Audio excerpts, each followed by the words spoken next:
If you're new to this channel, let me introduce myself. My name is Logan. This is Timeless Personal Growth and Development, and we are doing a book review, and we are continuing The Irrational Male. This will be part 2. If you haven't seen part 1, go check it out. If you never heard of The Irrational Male is a book by Rollo Tomassi which covers intersexual dynamics and relationships and how men and women interact and relate to each other. And basically what you've been taught your entire life, through your upbringing, through your social conditioning, through our culture. Basically, Rollo Tomassi destroys all that and rebuilds intersexual dynamics in a new light. So we'll get right into it. Today we're going to talk about buffers. Rollo Tomassi goes into a chapter on buffers and what is a dating buffer. Dating buffer is essentially a tool that is used to reduce the feeling of rejection. Rejection is always better than regret. So if you like someone, you're interested in someone, you want to go talk to that woman, go talk to her. Because you're going to feel a hell of a lot better getting rejected and shot down than, going home and walking home and thinking like, I should have go talk to her. And I didn't go talk to her. We want to go and talk to her, but we don't want the feeling of rejection. So we use buffers to basically cover up that rejection, cover up that hit, to reduce the pain of that feeling, that hit to our ego that we're going to experience when we go and potentially talk to a woman. You may get rejected, but that's okay. It's good to get rejected. Long distance relationships. There's no such thing as a long distance relationship. There is no relationship if there's no actual physical contact and physical intimacy. When your relationship is just basically on the phone, that's not a relationship. Relationships need physical contact, physical intimacy. And that's it. Not going to go more into that. Basically simple, right? Playing friends, that's a big one. Oh, you like someone, you like that girl, so I'm going to go be her friend. And then maybe if I'm her friend long enough, maybe she'll see what kind of a great guy I am, and then she'll appreciate me, and then she'll want to date me. No. If you're not expressing interest in a woman, sexual interest, romantic interest, right from the start, you're not being authentic, you're not being genuine. Because she only sees you as her friend, she doesn't see you in a sexual light, in a romantic light. It doesn't matter how much you see her in a romantic light. If she doesn't see you, nothing's going to happen. So you hear it all the time, right? And you hear this from Rollo Tomassi, essentially, is like, oh, I don't want to date my guy friend. No, I kind of see him as a brother. I don't know. The idea of kissing him is like kissing my brother. So essentially, the idea of going kissing him is basically the same. It's incest, essentially. Think about that. Let that sink in. If she sees you as a brother, the idea of having sex with you feels like incest. Think about that. Let that sink in. Because playing friends with a woman doesn't work. If you have interest in her, you let her know right from the start. Be authentic and be genuine and be transparent. Simple. Email and text. Yeah, it's an easy buffer, and it's an easy way to cover up the hit of rejection by asking a girl out or telling her how you feel about her through a text or an email. Nope, say it to her face. You need to say it to her face. You need that interaction face to face. You need to be able to look at her expressions, and she needs to be able to look at yours. Because if you, let's say for example, you like a colleague and you text a colleague and you tell her how much you like her and you have romantic interest in her, and she doesn't reciprocate. She doesn't feel the same way. She texts you back and lets you down softly. Then you got to go into work and see her the next day. It's kind of awkward, right? That's why always If you're going to ask a girl out or show interest, always do it face to face. Always. It shows that you have more confidence and more courage instead of using a phone to do it. A phone's an easy and a bit of a cowardly way to do it. And leagues. Oh, I can't go talk to her. She's out of my league. Well, just by saying that statement automatically disqualifies you as a potential mate for her. You disqualified yourself by even thinking that she's out of my league. Because if you're a high value, high quality man, nobody is out of your league. Nobody. By stating, oh, she's out of my league, you're automatically putting yourself down and lowering your value just from that statement.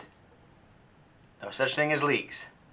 There's people that think highly of themselves and people that think not so highly of themselves. Which one are you?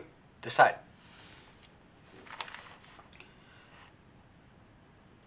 Next part we're going to go into is mixed messages. There's no such thing as mixed messages. Nothing.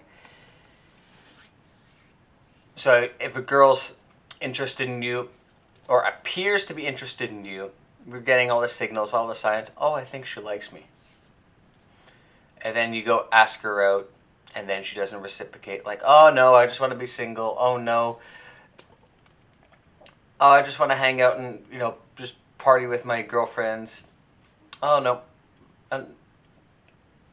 No, I'm not that. I don't look at you in that way. I don't think of you in that way. Not in a sexual way. I see you kind of as a friend. Even though she was giving clear, obvious signals, IOIs, indicators of interest in you, clearly and obvious. It's happened to me before. But then then she rejects you, and you're just kind of like, you're sitting there scratching your head. But I thought she likes me, blah blah blah. So what do I do? Look at her actions. What do her actions say? If a woman has genuine interest in you, genuine desire, she will go out with you. When you're asking a girl out, there are 2 answers you're looking for. 2. The answers are, yes, I would love to go out. What day and what time? Where do we meet? The second, I'm busy on that day. I'm not free, but can we schedule for this day? I'd be free. Where are we going to go? Those are the 2 you're looking for. She has genuine interest. She's busy on that day, but she reschedules for another day. If it's anything other than those 2 responses, done. Move on to the next one. Because you don't want to waste your time with someone who's not interested in you. Too many men spend too much time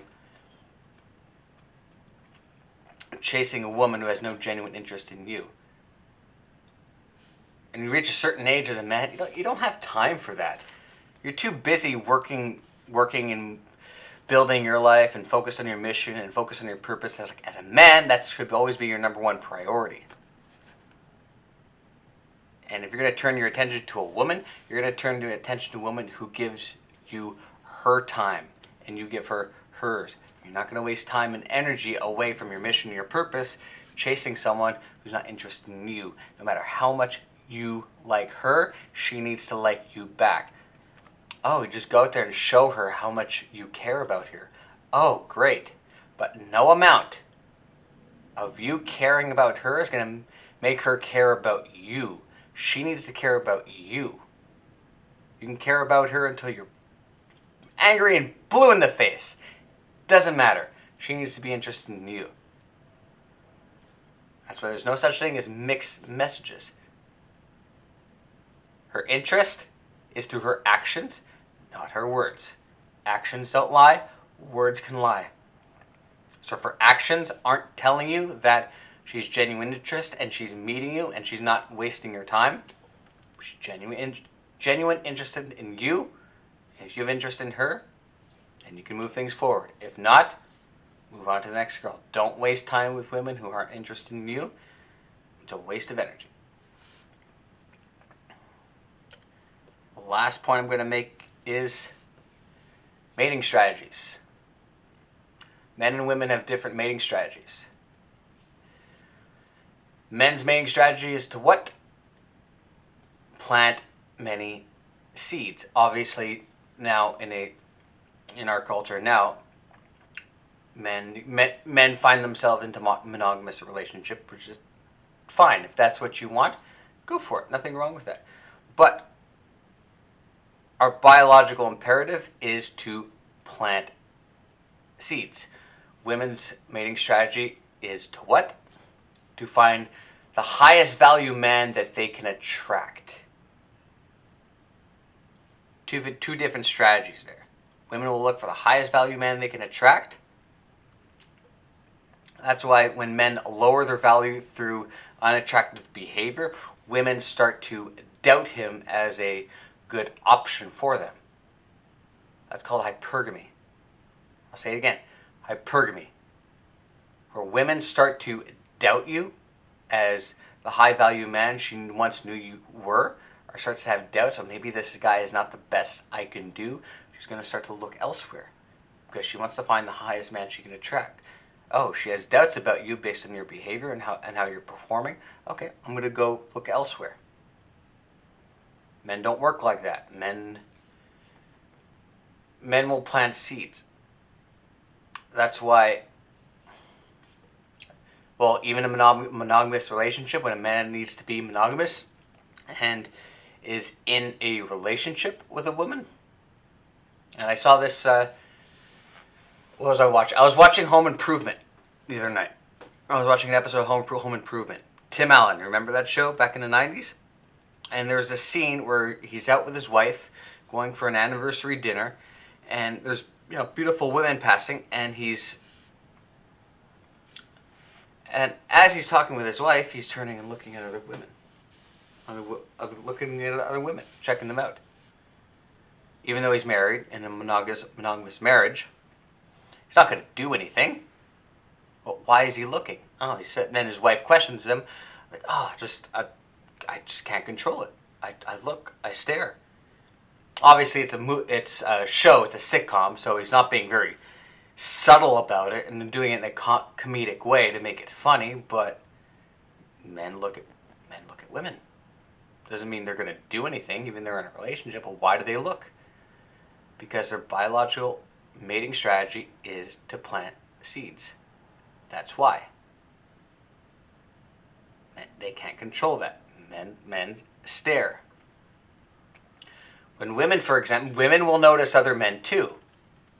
But the exception to that is when a woman is in a very, very happy and satisfying relationship, and she has met the highest value man she could possibly dream of,